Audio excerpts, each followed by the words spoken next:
नमस्कार दोस्तों, मैं हूं परवीन सानी। दोस्तों, अगर आप आरजेडी चीफ लालू यादव के बड़े बेटे और आरजेडी से निष्कासित विधायक तेज प्रताप यादव को एक मजाकिया नेता और राजनीतिक लिहाज से कमतर आंक रहे थे, तो अपनी इस सोच को बदल लीजिए।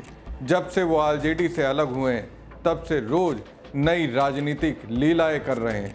अब तेज प्रताप यादव ने कुछ ऐसा किया जिससे बीजेपी जेडीयू के रणनीतिकार हाफ रहे हैं। लिटरली बता रहा हूं, हाफ रहे हैं, उनसे बचने का रास्ता ढूंढ रहे हैं। आमतौर पर तेज प्रताप जैसे नेता जब अपने ताकतवर परिवार से बगावत कर निकलते हैं तो उन्हें विरोधी पार्टियों के घर में ही सहारा मिलता है। जाहिर है कि विरोधी उनका फायदा तो उठाते हैं, पर उस फायदे का कुछ भी अंश बगावत करने वाले को नहीं मिलता है। इस तरह अपने परिवार से बगावत करने वाले नेता का राजनीतिक कैरियर हमेशा के लिए खत्म हो जाता है। लेकिन तेज प्रताप यादव ने उस राह का यात्री ना बनकर अपनी राजनीतिक समझ का बेहतरीन उदाहरण दिया है। तेज प्रताप ने एक नई रणनीति के साथ मैदान में उतरे हैं, जिसका फायदा महागठबंधन को भरपूर होने वाला है। तेज प्रताप की इस रणनीति को विश्लेषक भले ही ये माने कि वो आरजेडी नेतृत्व खासकर तेजस्वी यादव पर दबाव बनाने के रास्ते पर चल रहे हैं, लेकिन जो दिख रहा है वैसा नहीं है। तेजस्वी के नेतृत्व में आरजेडी ने बिहार में मजबूत विपक्ष की भूमिका निभाई है, लेकिन पार्टी के भीतर और महागठबंधन में सीट बंटवारे को लेकर असंतोष रहा है। जाहिर सी बात है, चुनावी मौसम तेजस्वी हर किसी को खुश तो नहीं कर पाएंगे। अब कद्दावर नेता तेजस्वी से खुश नहीं होंगे। जिन्हें टिकट नहीं मिलेगा, उनके पास तेज प्रताप के पास जाने का विकल्प होगा। तेज प्रताप ऐसे बागियों को अपने साथ लाकर और मजबूत बन सकते हैं, ऐसा दिख रहा है। कुल मिलाकर दोस्तों, तेज प्रताप यादव को खुद को साबित करना है। अब समझिए मैं ये क्यों कह रहा हूँ कि तेज प्रताप यादव की नई राजनीतिक लीला से बीजेपी जेडीयू को बड़ा झटका लगने वाला है। दरअसल हुआ यूं कि तेज प्रताप ने 5 बहुत ही छोटे छोटे दलों का एक नया मोर्चा बनाया है, जिसमें तेज प्रताप की तरह किन्हीं अन्य दलों से नाराज या छिटके हुए नेता शामिल हैं। तेज प्रताप यादव महागठबंधन में शामिल पार्टियों के बागी नेता जो उनकी ही तरह छोटे छोटे दल बनाकर अपने अस्तित्व के लिए संघर्ष कर रहे हैं, उनको अपने साथ ले लिया है। महुआ विधानसभा जैसे क्षेत्रों में जहां तेज प्रताप यादव की व्यक्तिगत पकड़ है, वो निर्दलीय या नए गठबंधन के जरिए अपनी ताकत दिखाना चाहते हैं। लेकिन इन सब के बीच तेज प्रताप यादव ने बेहद ही होशियारी दिखाते हुए बीजेपी और जेडीयू से दूरी बना ली।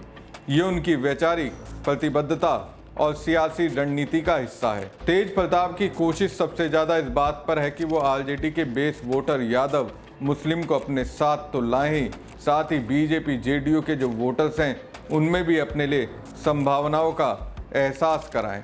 ऐसा इसलिए मैं कह रहा हूं क्योंकि गैर यादव जातियों के बीच जो छवि तेजस्वी यादव की है, वो तेज प्रताप यादव की नहीं है। तेज प्रताप न सिर्फ मुस्लिमों को स्वीकार्य हैं, बल्कि सनातनियों के बीच भी वो पॉपुलर हैं।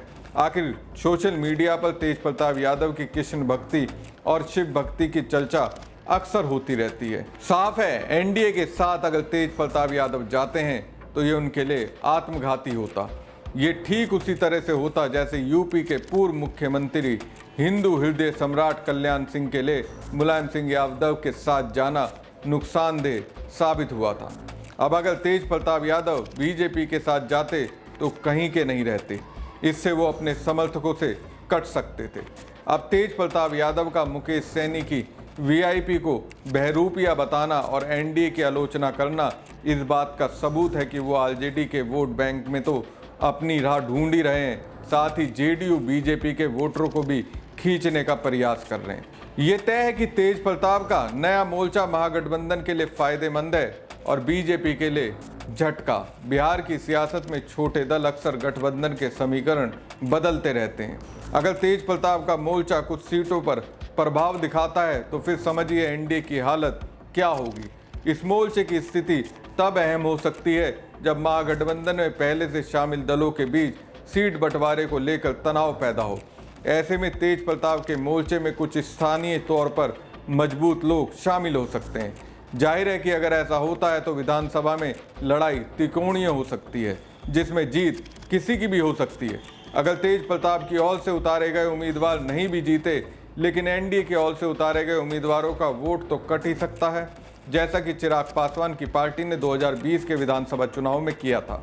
नीतीश कुमार की पार्टी जेडीयू को तीसरे नंबर पर पहुंचाने में चिराग कामयाब हुए।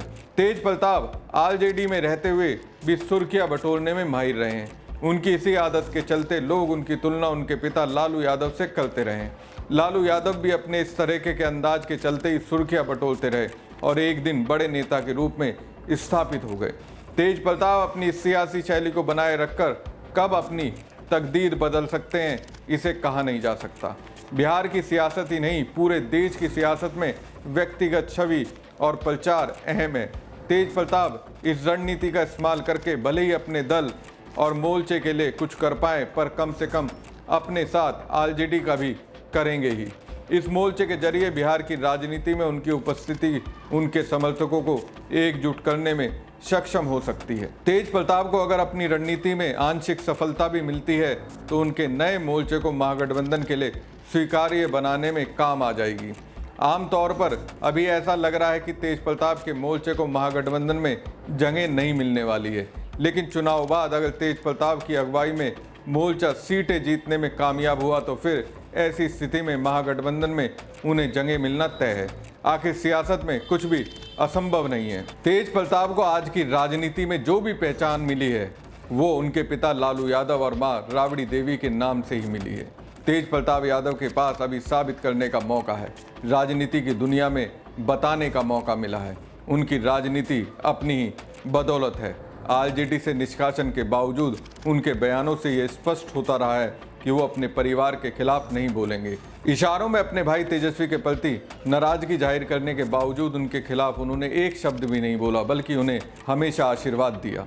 मतलब साफ है कि वो अपने परिवार के दायरे से पूरी तरह बाहर नहीं जाना चाहते। उनका आरजेडी कांग्रेस को अपने नए मोर्चे में शामिल होने का न्योता देना इसी बात का संकेत है कि वो आरजेडी के साथ समझौते की गुंजाइश रख रहे हैं, फिर चाहे ये समझौता चुनाव बाद ही हो। एक तरह से देखा जाए तेज प्रताप के स्टैंड से तेजस्वी को अपनी पार्टी में मजबूत उम्मीदवारों को चुनने में मदद मिलेगी। हमारी खबर आपको कैसी लगी कमेंट बॉक्स में कमेंट करके जरूर बताएं। साथ ही पेज को ज़्यादा से ज़्यादा लाइक और शेयर कीजिएगा। धन्यवाद। बिहार में कांग्रेस की माई बहन मान योजना को लेकर बीजेपी और उसका घटक दल इतना परेशान है कि कांग्रेस नेताओं के खिलाफ न सिर्फ एफआईआर कर रहे हैं बल्कि जनता को गुमराह करने की भी नापाक हरकतें और कोशिशें की जा रही हैं।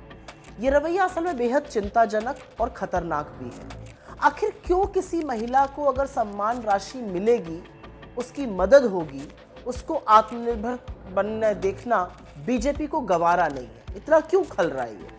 बीजेपी का असल में सिर्फ एक काम है, साजिश करना और झूठी अफवाह फैलाना। दिन रात सुबह शाम 24 घंटे ये सिर्फ यही एक काम ईमानदारी से कर पाते हैं। बाकी अगर ये लोग झूठ ना बोले तो कब का राजनीति से इनका बोरिया बिस्तर बंध चुका होता। लेकिन बीजेपी और आरएसएस का जो चरित्र है वो महिलाओं को लेकर शुरू से ही घटिया रहा है। वो महिलाओं को दोयम दर्जे का नागरिक समझते हैं। ये लोग किसी कीमत पर इस देश की माँओं, बहनों और बेटियों को सशक्त और आत्मनिर्भर होते नहीं देख पाते। और इसीलिए इनको ये खल रहा है कि जब कांग्रेस की सरकार बनेगी, जब गठबंधन की सरकार बनेगी तो महिलाओं का सशक्तिकरण होगा।